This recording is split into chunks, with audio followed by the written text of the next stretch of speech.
মই যে মানুহজনী দিনে দিনে ইমান বেছি এলেহুৱা হৈ গৈছোঁ নহয়। মোৰ এলাহটোৰ কাৰণেই যত্নৰ অভাৱত মোৰ এসময়ৰ বহুত ধুনীয়া দীঘল চুলিখিনি এতিয়া একেবাৰে অৱস্থা বেয়া হৈ গৈছে। শুকান ফাটি যোৱা চুলিখিনি এতিয়ানো কেনেকৈ ঠিক কৰিম সেইটো চিন্তা কৰি থাকোঁতে খবৰ পালোঁ পূজাৰ অফাৰ চলি আছে। খবৰটো পায়ে লৰালৰিকৈ গুচি আহিলোঁ জীৱনৰ ৰং ইউনিচেক্স চেলুনলৈ। ইমান ধুনীয়া অফাৰ দিছে যেতিয়া ভাবিলোঁ কেৰা ট্ৰিটমেণ্টটোৱে কৰাই লওঁ। অফাৰবোৰ খুবেই আকৰ্ষণীয়। ইয়াত আপুনি চুলি ষ্ট্ৰেইট, স্মুথিং বা কেৰাটিন আদি কৰালে চেলুনৰ তৰফৰ পৰা এযোৰ ধুনীয়া চাদৰ মেখেলা উপহাৰ পাব।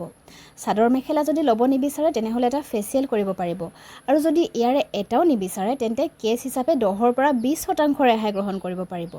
অফাৰসমূহ 1 ছেপ্টেম্বৰৰ পৰা গোটেই পূজাৰ মাহটোৱে চলিব।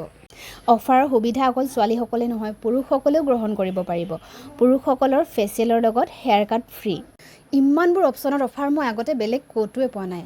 আৰু লগতে হেয়াৰ কেয়াৰ বা স্কিন কেয়াৰৰ প্ৰডাক্টছবিলাকো চেলুনে আপোনাক প্ৰভাইড কৰিব যদিহে আপুনি ল'ব বিচাৰে। আপুনি যদি ভাবি আছিলে হেয়াৰ কেয়াৰ বা স্কিন কেয়াৰ কৰাম বুলি, তেনেহ'লে এই অফাৰ সুবিধাত ধুনীয়াকৈ গ্ৰহণ কৰিব পাৰে। লোকেশ্যনটো হৈছে লেঙেৰীৰ ঘুটুংচিগা চাৰিআলিৰ জাতীয় পতাকাখনৰ একেবাৰে সন্মুখতে। Thank U.